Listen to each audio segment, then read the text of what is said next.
Hey guys, welcome to Mystifying Miracles. Today I have two mini stories for you guys, and they are excellent. So stay tuned, and I'm going to dive right into them.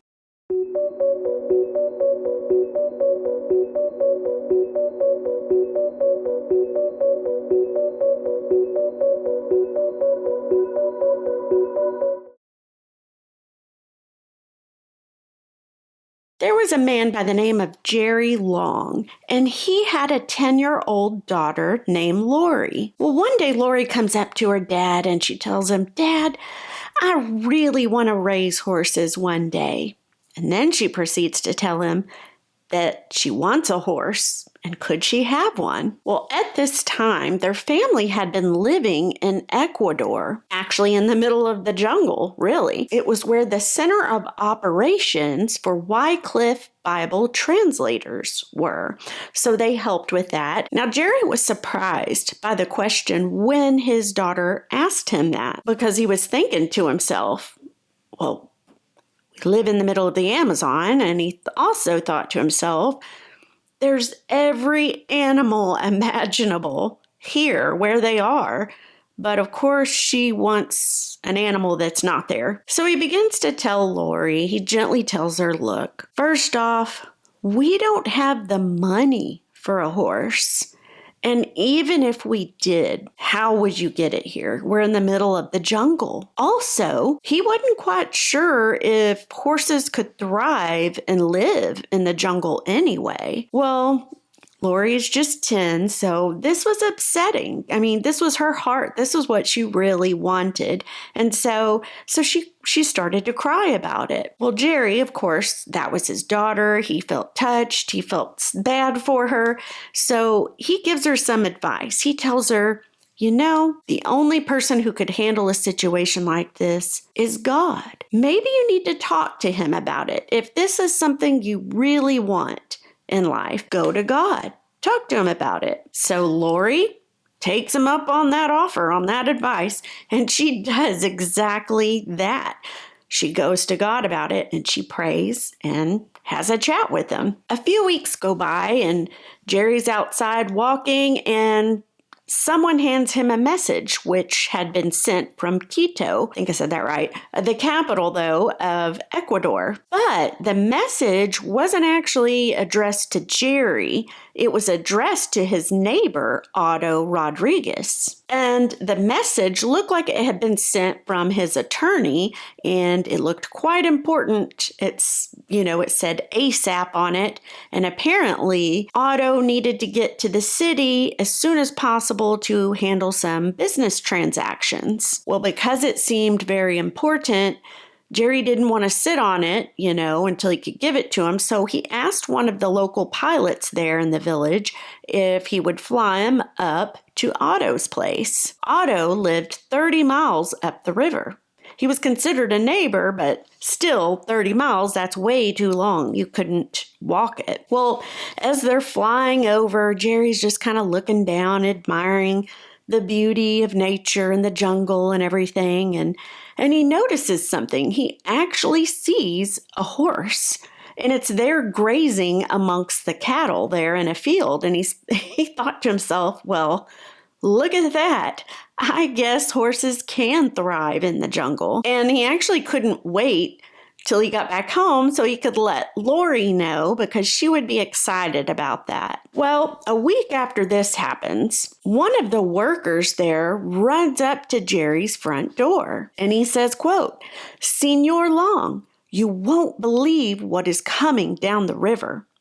There is a raft made of two dugout canoes with a platform on them, and a platform has a horse tied to it, coming down the river." Yeah, I mean, that was probably exciting for them. Not a lot of things that they see. So a horse on the river coming down, that's weird. So reason being why the worker, was like, hey, you won't believe this.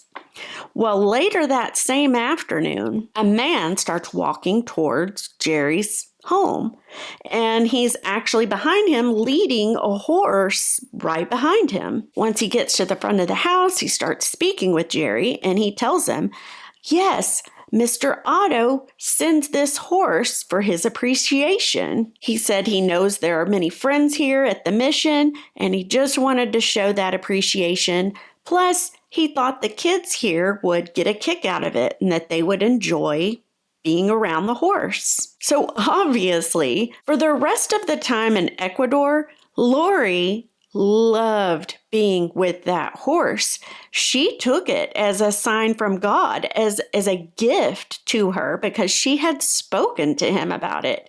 So she tended to the horse, she fed it and loved on it and just took care of it every day they were there. And wouldn't you know it, to this day, as an adult, Lori breeds, boards, and trains Arabian horses on her property in Oregon. So she did indeed grow up breeding and raising horses, just as she wanted from a 10-year-old child. But even better, she still to this day believes in the power of prayer. A woman by the name of J. Martin lived in Houston, Texas, and she had quite the captivating story to share. And it had to do with an occult store that had opened right near the elementary school in her neighborhood, and it was where her children attended. The shop, of course, sold all sorts of products having to do with the occult. But on top of that, Jay and many others in the community had a hunch that illegal substances were being sold out of there too, kind of underhandedly. And the story didn't go into the specifics why they had that hunch, but they had it nonetheless. One day, Jay decided to just have a little chat with the owner. So she goes in to confront him, but in a calm manner. She has that talk with him, but he was not receptive. He told her straight up, look, there's not a problem with what I sell. He didn't see any harm in it, and he told her so. He also told her that he wasn't breaking any laws, so he had a right to be there. So she then kindly asked him, like, look, you don't think you could move your shop to another location that maybe is better for the clientele, like better suited to your merchandise than small children on the corner at the elementary school? But the guy just refused. He refused to leave. Pretty soon after that, Jay goes to the leasing agent to express her concerns. She says everything that she had said to the owner, the main concern is that it's right near the elementary school. But the leasing agent also couldn't see anything wrong. And he said there was no reason why the owner couldn't continue renting the spot. So Jay said the next thing she did, she kind of just matter-of-factly said to the agent before she walked out. She said, well then, we will just have to pray them out. And then she left. At Jay's next prayer meeting, where her and several moms gathered every week to pray for the safety of their children and whatnot, she brings this up. And she tells the women, she says, we should pray about this occult store and that it will move out of our neighborhood. Well, the other moms were kind of shocked at first. They were a little bit taken back. And the reason being is they'd really never thought of using prayer as a direct weapon. They had always just kind of said the same prayer, which nothing wrong with that, but they kind of just always prayed for the safety of their children, kind of a generic kind of prayer like that, which again, nothing wrong, but that's just what they were used to. They were not used to this concept of, prayer as a weapon. Okay, but the women talked amongst each other and they had faith, strong faith. All you technically need is faith of a mustard seed, right? But these women had, strong faith. So they said, you know what?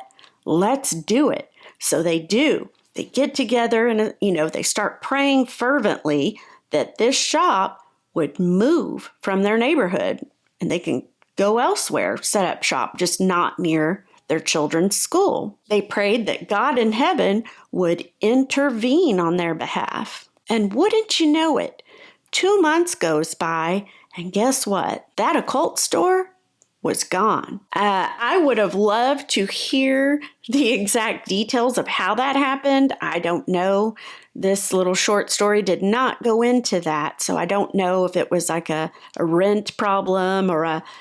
Nonetheless, it didn't matter because it was gone. It was exactly what they prayed for, the safety of their children, and that would be out of their neighborhood, which it was. So very cool story. Let me know your thoughts in the comments, guys. I just thank you so much for watching and being here. I hope this story was a blessing to you guys. And of course, if nothing else, put a smile on your face. I want you to have a great rest of your week, and I'm going to see you guys for the next one.